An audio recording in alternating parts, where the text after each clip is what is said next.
Hey everybody, my name's Jason. I am 54 years old, and at 52 I was diagnosed with prostate cancer that had metastasized to my spine, and on this channel we talk about it. I wanted to jump on and give everybody an update. Things have been a little quiet and will be quiet for a couple weeks.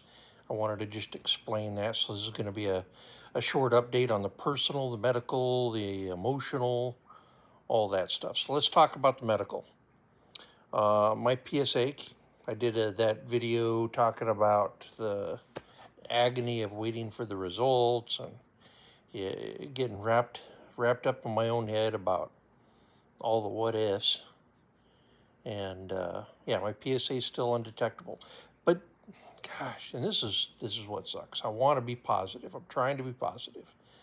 You know, I was on the Facebook forums, and there was another person that had posted they were doing all the right stuff, and their PSA was undetectable. And after a year and a half, they had already, their cancer had already gotten around the testosterone. And even though their PSA was undetectable, their cancer had spread. That's a risk. So when you do your PSA, you do lab work, and they look at other things. You know, they look at your liver numbers, and they look at all your lymphocytes and your all your red blood cells, white blood cells, and everything. They look at everything, and so they're looking for clues that maybe something's off, and then they'll do other scans. But that's why it's also important to make sure that you are reporting all your symptoms. Don't be sitting on sitting on your symptoms because it's the prostate. Don't be don't withhold things or rationalize that they don't need to know this.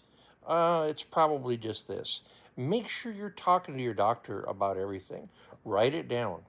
Over this 3 month period, I keep a notebook, notes in my iPad, and I write down things. And every when I have symptoms, like recently, I felt like my bladder is the size of a lemon. I go pee, and then an hour later I got to go pee, and then an hour later I got to go pee. So I wrote that down. So my next visit, I'll bring that up. We'll talk about it. Maybe it's nothing, but we're going to talk about it. Anyway, yeah, no changes to my treatment. Well, I guess let's just go over a baseline of where I'm at with my treatment. So things I have been on. So I'm on Lupron and Zytiga, which is an abiraterone. And then because I'm on Zytiga, the abiraterone, I'm also on prednisone. Other things I've been on, and I'm still on those. And I'm back. I'm doing the 1,000 milligrams of the Zytiga. I did a video where I thought going down to like 750 or 500 milligrams would ease my symptoms. I was just being dumb. I was being wishful. But anyway, so I'm doing the 1,000 milligrams of Zytiga every morning, and the Lupron shot every 3 months. So other things I was on. I have been on prochlorperazine. So that was something my radiation oncologist initially prescribed to me during radiation, and I didn't know to stop it at any point. And my radiation oncologist had moved on, and once radiation was done, I got seen for a follow-up, and then nothing else. So, there was nobody telling me, hey, you were asking me, do you still need to be taking this? So I brought that up, talked to my doctor, and stopped taking the prochlorperazine. So that was for nausea during the radiation, but it also helps with anxiety. It's some type of antipsychotic, or is that right? I don't remember. But it does help with anxiety. It had helped with my sleeping a little bit, but I've stopped taking it. And then I got into a really bad funk late last summer, and things weren't good, and I talked to I talked to my doctor, who hooked me up with a therapist. Um, you know, and they put me on sertraline, which is a Zoloft. And so I went through that, and I had mixed expectations about that, or mixed experience with it based on my expectations. I thought it was my first experience with an antidepressant, and I thought I would go like, "Oh, I'm going to feel better and I'm going to feel happy all the time." That is not what it was. It was very much um, just a neutral, like not feeling anything. I did not like that. So I eased off of that, and you have to ease off of it. So I titrated off, and I'm off of it fully. So yeah, does that mean I'm having down days again? Yeah, things can get pretty emotional, but at least I'm experiencing something. And of course, with the other treatment, it's tough to be happy. It's tough to experience joy. You don't feel the joy like we don't feel the joy like we used to. So there's that. Um, I know I'm just babbling. I got some notes so that I wouldn't do babbling, and I'm just babbling. Uh, yeah. So either way, I'm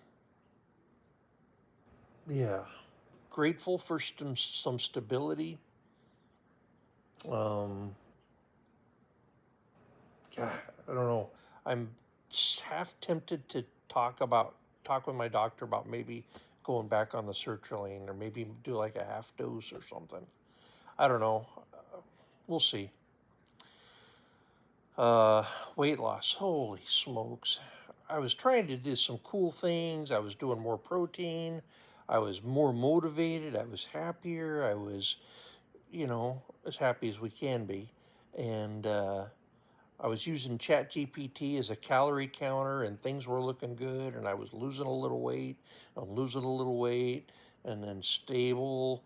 And then I just got down and uh, let loose with some sugar and carbs, and that stuff. The sugar and carbs is so addicting. It is so addicting. It is, once you get that back in your system after you've gotten away from it for a while, and you reintroduce carbs and sugar, man, it's tough to get back away from that. So anyway, I put 10 pounds back. I recovered what I lost and then gained another 10 pounds.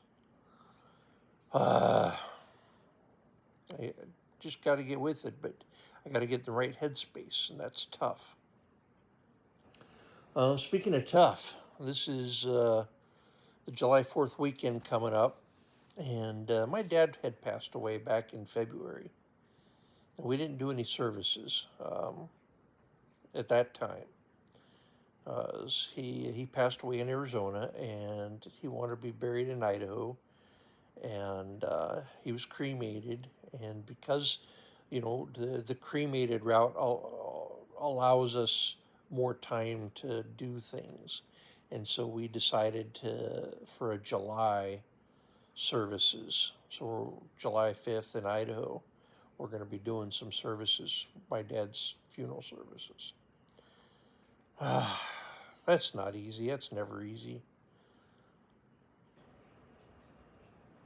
Like, like I have any experience with that. I don't have any experience with that. This is my first experience with that. But doing what I can to hold space to just kind of be available for the services. I'm an emotional wreck. With when we're on this treatment, we are a lot more emotional. We get a lot of we cry on the drop, cry at the anything, and I just don't know what how I'm gonna be able to hold myself together. So, and my energy's low. I'm I'm low mentally. I'm low emotionally, and it's tough. Yeah, yeah. So cancer's not the center of my life right now. leading up to the shots, it comes back to the front, but it's not the center of my life.